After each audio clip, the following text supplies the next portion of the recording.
நிர்மலா, ம். இப்பெல்லாம் தேர்தல் தொடர்பான எல்லா விவரங்களையும் உதவிகளையும் மொபைல்லயே பார்த்து தெரிஞ்சுக்கலாம்னு சொல்றாங்க. அது உண்மையா?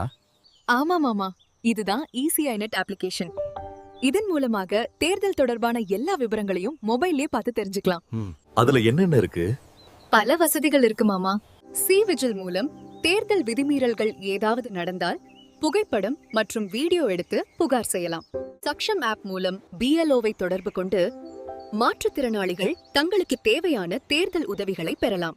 மற்றும் இஎபிக் வசதி மூலம் உங்கள் வாக்காளர் அட்டைய டிஜிட்டல் வடிவில் மொபைல்ல வச்சுக்கலாம். அப்படின்னா அனைத்தும் மொபைல்லயே கிடைக்குமா? ஆமா மாமா, இது எல்லாம் மக்கள் வசதிக்கான எளிய தேர்தல் சேவை. சரியாக சொன்னீங்க. இசிஐ நெட் மூலம் மக்கள் தேர்தல் சேவைகளை எளிதாக பயன்படுத்தலாம். இப்போ தெளிவா புரிஞ்சுது. இந்த தேர்தலுக்கு நானும் இதை பயன்படுத்தி எளிமையா வாக்களிக்க போறேன். தேர்தல் நாள் ஏப்ரல் 23. எனது இந்தியா, எனது வாக்கு.